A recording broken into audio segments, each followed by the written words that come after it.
Welcome back to the KIMI KATO show. We went out with Sang by Gen Hoshino and came back with A Happy New Year by Yumi Matsutoya, another very popular traditional New Year song. So today we are talking about New Year's in Japan. And no, we don't eat Kentucky Fried Chicken in the New Year as we do for Christmas. But if you want to know why, McDonald's, no, no, not McDonald's. Maybe. Jack in the Box. Um, but if you want to know why we eat Kentucky Fried Chicken for Christmas, please listen to the episode about Christmas in Japan. It's But good. That's a good one. it's fun. And Yeah. by the way, Kimmy, that's number two for the month. Brilliant. Christmas in Japan. That episode's number two Wow. I mean, right now. Christmas, yeah, Christmas everywhere, but I don't know why people are interested in Christmas in Japan, but it is It's it is fun in because you don't New. hear much about it. I was, Yeah. you know what I mean? It's like you're Well, curious good. about it, and you don't Yeah. hear much about the traditions. I have to confess, after our Yes. last show with Eru Matsumoto, Uh-huh.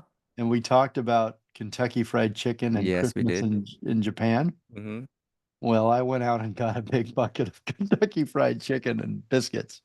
And how good was that? It was It's so good. amazing, isn't it? It is Yeah, fun. and I Once love in a their while, you mashed have to. potatoes and gravy. Yes. Once in a while, you have to indulge. And Yeah, we talked about it. I couldn't stop thinking about it. So I do that it was once that in a was while. dinner. Yeah. Yeah. And it's great.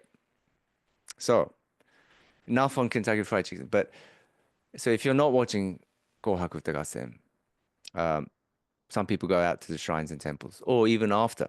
So after watching Kohaku Utagassen, which I mentioned earlier, that the show ends at 11:45 p.m., 15 minutes before the turn of the year. So you get an opportunity to get up and you might be drunk, you might be having fun, you might be tipsy, I don't know, but you might be full of food. But people start to then go out to their local shrines. You have time to go out to the shrines. And it's very serene, it's quiet, but it's still people go out to and gather. You go to the local shrines or temples and you gather to hear the Joya no Kane. Now, what's that? Joya no Kane. It's the ringing of temple bells, and it rings like the bell knocks 108 times at midnight. That What's the is significance of 108? right. So I'll mention that in a minute. But this tradition is seen and heard across Japan, the entire country. The temple, this Buddhist tradition is meant to cleanse people of the 108 earthly desires that causes suffering. So that there's meant to be like 108 like people's desire that cause suffering, and that's meant to the 108 time the bell that rings 108 times, like bong bong, right? So it goes 100. It's meant to cleanse people, I gotta and find that list. of 108. Well, Yeah, let me look I into want to it, see it. and I I'll want to see start. what's Yeah, on it. we can talk about it, and that'll take up the entire show. So, anyways, so I mentioned that people go out to the temples or shrines, and you might want to know what the difference between shrines and temples, right? Uh, there is a distinction between temples and shrines, and it does often confuse visitors. It even confuses the Japanese as well. So temples, temples are associated with Buddhism. So there are places for worshiping Buddha and learning Buddhist teaching. Temples often have Buddhist statues, pagodas, and incense burners, and and people visit temples to pray, meditate, or honor ancestors. They might light the incense and offer prayers and ring the temple bells, right? Including the Joya no Kane. So that is the Buddhism like style. Now, shrines is also this, it looks like a temple, but it's very different. Shrine is called tera. Temples are called tera or tera. And then shrines are called jinja. And shrines are dedicated to Shinto, Japan's indigenous spiritual tradition. So they are places to worship the gods or the kami, the spirit of God, gods of nature, ancestors, and mythology. So visitors offer coins, clap their hands, bow, and make wishes. Shrines typically have torii gates, the torii gates, and sacred ropes, shimenawa, and water basins for purification. So which do you go for hatsumōde? The first visit of the year can be made to either a temple or a shrine, depending on personal preferences or family traditions. Most people visit the Shinto shrines for hatsumōde to pray for good fortune, health, and happiness in the new year. Everybody does this, right? Just so you know. Everybody, meaning that the temples in the new year and the shrines are crowded with people. Some people visit the Buddhist temples instead of the shrine, especially if they have a strong connection to Buddhism or family ties with a specific temple. Temples are also visited for uh, to pray and pray for good fortune, health, and happiness. So after the bells of the Joya no Kane in the New Year's Eve, the new year officially begins. Now you've cleansed, the 108 desires that, that damages your life. And causes the 108 desires that causes suffering is now cleansed. The new year begins. And the New Year's is called Shogatsu in Japanese.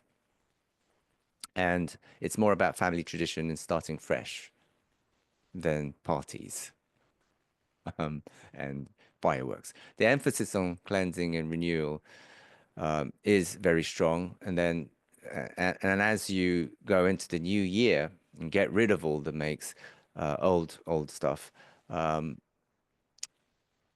you then go into to Shogatsu. So it is a little different from countdown parties that we're used to in the West. But speaking of traditions, the food, Japanese New Year's cuisine is so rich in flavors, but also in the meaning. The food is a huge part of Shogatsu. We have osechi ryori, which are beautifully arranged dishes. And each dish has a symbolic meaning. Black beans or kuromame symbolizes health, and shrimp represents longevity because their curved shape resembles an elderly person's back. Um, and then then there's mochi. Especially there is a special way that mochi is prepared in the new year. We have kagami mochi, stacked rice cakes topped with a small citrus fruits called daidai, like it's not orange. It displays an offering to the gods. Then there's ozoni, which is a soup with mochi that's eaten on New Year's morning. This is the thing, ozoni is only eaten mainly in the New Year's morning, the 1st of January. Every region in Japan has its own recipe, and it's a soup that has mochi in it. So, anyways, these are one of the main key Japanese New Year's cuisine. And then there's also a tradition of nengajo, which is New Year's postcard. So they're like Christmas cards, but specific to the new year. And sending nengajo to people that is the way to express gratitude and good wishes. So it's similar to Christmas cards, but we do that within people in Japan. And they're often decorated with zodiac animals for the coming year. It's a tradition rooted in showing appreciation and maintaining connections. So, and then with regards to decorations, New Year's decorations, there's kadomatsu and shimenawa, which is kadomatsu are arrangements of pine and bamboo and plum branches placed at entrance to invite good spirits, so entrances of your home. And you also use shimenawa, which are sacred ropes hung above doorways to ward off evil. Both are deeply rooted in Shinto belief and add a festive touch to the season. So those are some of the things. It's almost like Christmas. It sounds like Christmas, but in the new year for Japan. So we have these specific decorations. Is there a New Year's song like the Old Lang Syne, or what's the song that we Yeah, play there every New is. Year's? Is Yeah, there like a, and my other yes, question, is yes. champagne involved? Is that part of the toast for New Year's, for the new year, Right. So we or don't is it drink. not? Yeah, traditionally it's not champagne because champagne's only come in the last maybe 100 years.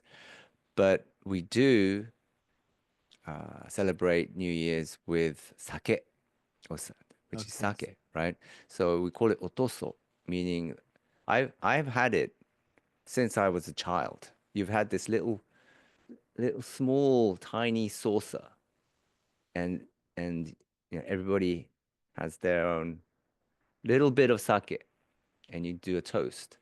Even as a child, you do it, and you just kind of lick it, but um, yes, it's also a way of celebration, cleansing, and a toast for the new year.